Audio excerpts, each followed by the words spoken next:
चलिए भाई, नमस्कार बच्चों, स्वागत है आप सभी का एमडी क्लासेस के यूट्यूब चैनल में। क्या हाल चाल है सभी के। तो फाइनली रेलवे ने सभी चीजें, जितनी भी आपके पास क्वेरीज थी, जितनी भी वीडियोज बन रही थी और जितने भी न्यूज़पेपर आ रहे थे, सभी को एक तरफ कर दिया। और जिसका इंतजार सबसे ज्यादा था कि ऑफिशियल नोटिस रेलवे की तरफ से कब देखने को मिलेगा, तो आज अभी कुछ घंटे पहले रेलवे ने ग्रुप डी की ऑफिशियल नोटिस जारी कर दी। इससे कई सारी बातें कंफर्म भी हो गई रेलवे की तरफ से, लेकिन कुछ बड़े बदलाव रेलवे ने करे हैं जो जरूरी भी थे। एग्जाम पैटर्न में क्या चीजें देखने को मिल रही हैं, सबसे बड़ा बदलाव रेलवे ने एज को लेकर करा है, फिजिकल हो गया, और बाकी सभी चीजों पर एक डिटेल वीडियो हम लोग रेलवे ग्रुप डी पर देखने वाले हैं। इसमें शुरुआत से लेकर सिलेक्शन से लेकर कंप्लीट बातें हम लोग देख रहे होंगे। तो पूरी वीडियो को जरूर से जरूर देखिएगा। जितनी भी बातें हैं आपके मन में, जितनी भी क्वेरी हैं, मुझे विश्वास है कि एमडी क्लासेस की इस वीडियो को देखने के बाद, जैसा आप हमेशा से चाहते हैं, इस वीडियो को देखने के बाद आपको रेलवे ग्रुप डी के ऊपर दूसरी किसी वीडियो को देखने की आवश्यकता नहीं पड़ेगी। और साथ ही साथ इसके बाद की जो वीडियोज है, जैसे फॉर्म कैसे भरे, मैं 23 जनवरी को 12 बजे लेकर आऊंगा। मेडिकल वाली जो समस्या है कि किस पोस्ट पे कौन सा मेडिकल चाहिए होगा, ये मैं कल ही लेकर आ जाऊंगा। अब जितनी भी इंफॉर्मेशन आपको चाहिए होंगी ना, वो मुझे वीडियो के नीचे कमेंट में बताइएगा। मैं उन सभी पर एक अलग से सेपरेट वीडियो कर दूंगा, ताकि फॉर्म भरते समय आप कोई गलती ना करिए। और इस पूरी वीडियो को देखिएगा ताकि आपको पूरा कंप्लीट नोटिस पढ़ने की आवश्यकता ना पड़े, एक ओवरव्यू आपके पास मिल जाए कि अच्छा फॉर्म इस तरीके से हमारे पास आया हुआ है। चलिए, सबसे पहले तो नोटिस में जो प्रमुख तारीखें हैं वो क्या है आपके पास कि 23 जनवरी से फॉर्म भरना शुरुआत होंगे। इसमें रेलवे ने कोई बदलाव नहीं करा है। आपके फॉर्म 23 जनवरी से ही भरे जाएंगे और एक महीने का पूरा समय मिला है, यानी 22 फरवरी तक आपको फॉर्म भर लेंगे। अब 22 फरवरी अगर फॉर्म की आखिरी तारीख है, तो कई सारी चीजें आपके पास क्लियर होनी चाहिए कि जितने भी सर्टिफिकेट हैं, ये सब कुछ 22 फरवरी से पहले होने चाहिए। जैसे अगर आप ओबीसी का सर्टिफिकेट लगाने वाले, इसमें से ओबीसी वाले छात्र ओबीसी कमेंट बताइएगा। अगर इसके अलावा आप एससी एसटी का सर्टिफिकेट लगाने वाले हैं, ईडब्ल्यूएस का सर्टिफिकेट लगाने वाले हैं, या कोई भी अप्रेंटिस का सर्टिफिकेट लगाने वाले हैं, वो सारे सर्टिफिकेट 22 फरवरी से पहले तक के कंप्लीट हो जाने चाहिए, तभी आप इस फॉर्म को भर सकते हैं। इसलिए अपने सब सर्टिफिकेट रेडी करा लीजिए। मैं इस पर आज शाम को एक वीडियो करूंगा कि क्या क्या आपके लिए सर्टिफिकेट जरूरी है अगर आप ग्रुप डी का फॉर्म भरना चाहते हैं। ये बहुत जरूरी है। तो ये आपके पास प्रमुख तारीखें हो गई जो आपको समझना है। वैसे कोशिश ये करना है कि हम फॉर्म में कोई गलती ना करें जब हम फॉर्म को भर रहे हो, क्योंकि किसी भी नौकरी को पाने का सबसे पहला स्टेप होता है हम उस नौकरी के फॉर्म को सही से भरें।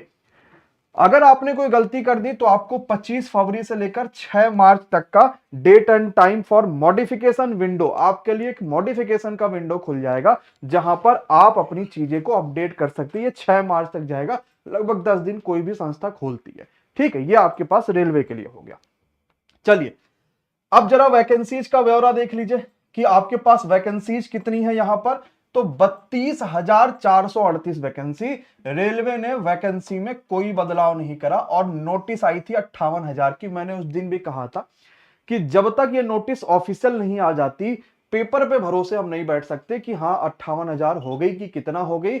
इसीलिए ऑफिशियल नोटिस पर इंतजार करो। किसी की भी वीडियो, चाहे कितना भी बड़ा छोटा चैनल हो, विश्वास मत करना वैकेंसीज को लेकर। इस चीज को विशेष ध्यान रखिएगा। अभी भी वही 32,000 वैकेंसी है। रेलवे को इस पर बढ़ाने के लिए जोर देना चाहिए और हम सभी को भी इस पर आवाज उठानी चाहिए कि 32,000 में काम नहीं चलेगा। एज में एक बड़ा बदलाव है। पहले जो एज थी रेलवे ने 1 जुलाई 2025 लिया था। ये शायद आप में से कई सारे बच्चों को नहीं पता, या जिन साथियों को पता है कि जब शॉर्ट नोटिस आई थी तो वहां पर 1 जुलाई 2025 हुआ था। अभी रेलवे ने इसको 1 जनवरी 2025 कर दिया। मैंने उस दिन ही बताया था कि 1 जुलाई 2025 लेना ये गलत बात है। कई सारे बच्चे ओवर एज हो जाएंगे 6 महीने की वजह से। तो रेलवे ने इसको क्या कर दिया, अब 1 जनवरी कर दिया। तो कई सारे बच्चे जो ओवर एज हो रहे थे, अब उनको मौका मिल जाएगा। तो एक बड़ा अपडेट जो इस बार नोटिफिकेशन में आपको देखने को मिला है, वो है 1 जनवरी 2025 इस बार एज ली जा रही है। 18 से 36 साल की एज है। बाकी आपका इनिशियल पे 18,000 है। ये जब 8वां कमीशन आयोग लगेगा तो आपके लिए बढ़ जाएगा। कितना बढ़ेगा उस चीज की कंफर्मेशन नहीं है।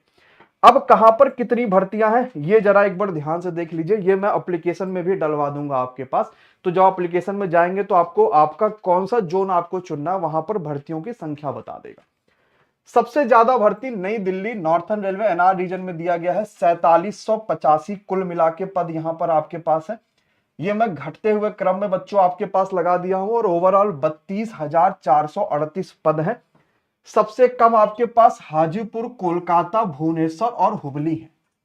वैसे ज्यादातर बच्चा सोच लेता है कि मैं इस जगह से फॉर्म भरूंगा, लेकिन आप फॉर्म को कहां से भरना सही है, ये इस चीज पर भी डिपेंड करता है कि वहां पर कितने पोस्ट हैं। नौकरी लग जाने के बाद जो दूसरी बड़ी समस्या आती है कि मैं घर से दूर चला जाता हूं।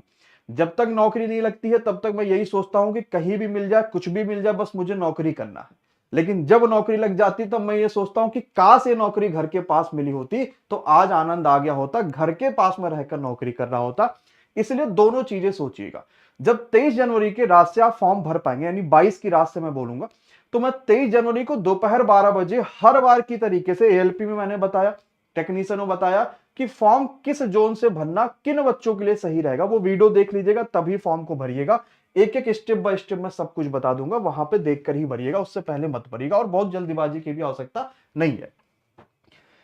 मुंबई आपके पास दो आ रहा है रीजन, वेस्टर्न रेलवे हो गया, सेंट्रल रेलवे हो गया, यहां दोनों ही भर्तियां ज्यादा हैं। तो मुंबई वाले के तरफ से फॉर्म भरने वाले बच्चों के लिए बढ़िया है कि यहां पर ज्यादा वैकेंसीज है मुंबई में। तो न्यू दिल्ली, फिर मुंबई, फिर चेन्नई, गुवाहाटी, इलाहाबाद में भी इस बार वैकेंसीज है, यानी प्रयागराज में, कोलकाता, सिकंदराबाद, फिर उसके बाद बिलासपुर, जयपुर, गोरखपुर, ये आपके पास सारे के सारे हो गए जोन। कुल मिला के 32,000 से ज्यादा पद हैं। ठीक है, तो पदों की संख्या आप समझ पाए हैं कि कहां पर कितने पद हैं, यह आपके पास क्लियर हो गया। अभी कहां से भरना, इस चीज को लेकर परेशान मत होइएगा। आपको एज में रिलैक्सेशन कितना मिलेगा? अगर आप ओबीसी हैं तो 3 साल का, SC ST है तो 5 साल का। 18 से 36 सभी के लिए है, जनरल के लिए। ओबीसी है तो मैं 3 साल का और रिलैक्सेशन ले लूंगा, यानी 18 से 39 हो जाएगा।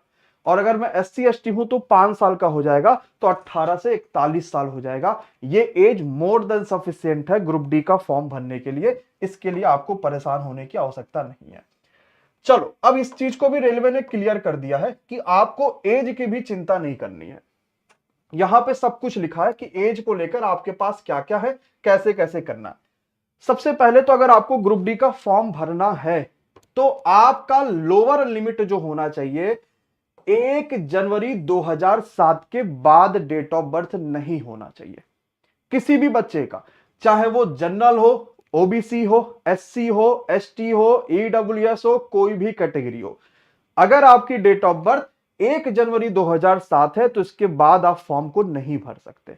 ठीक, अगर आप जनरल में हैं तो 2 जनवरी 1989 से पहले ना हो, क्या आप फॉर्म को भर सकते हैं? एज के हिसाब से मुझे कमेंट में यस या नो चाहिए, सबके जोर तरीके से एनर्जी के साथ चाहिए। जनरल या ओबीसी 2 जनवरी 1989 से पहले डेट ऑफ बर्थ ना हो। ओबीसी है तो 1986 से पहले डेट ऑफ बर्थ ना हो, 2 जनवरी 1986 से पहले। और अगर SC ST है तो 2 जनवरी 1984 से पहले डेट ऑफ बर्थ ना हो। ये तीनों बातें क्लियर रहेंगी, और बाद में 2007 के बाद ना हो। ठीक है, तो जनरल वाले 1989 से डेट ऑफ बर्थ आगे है तो फॉर्म को भर लेना। ओबीसी वाले 86 से, और 84 से आ जाएंगे ST ST वाले। ठीक है, तो फॉर्म को भर पाएंगे कि नहीं, एज के हिसाब से समझ गए। अब आते हैं क्वालिफिकेशन, देख लीजिए। तो रेलवे ने क्वालिफिकेशन में कोई प्रमुख बदलाव नहीं किए। हालांकि रेलवे 10th और ITI को लेकर लगातार असमंजस में रहा कि 10th दिया जाए कि ITI दिया जाए, जबकि 2019 के बाद ITI को लेकर रेलवे ने पूरी तरीके से नोटिस अपने वेबसाइटों पर और बाकी सभी जगहों पर बरकरार रखा। लेकिन जब 2025 के लिए रेलवे ने ग्रुप डी के फॉर्म निकाले, यहां पर ITI हटा दिया है, यानी अब 10th पास ही सभी पर फॉर्म को भर सकता है अगर आपका 10th पास है।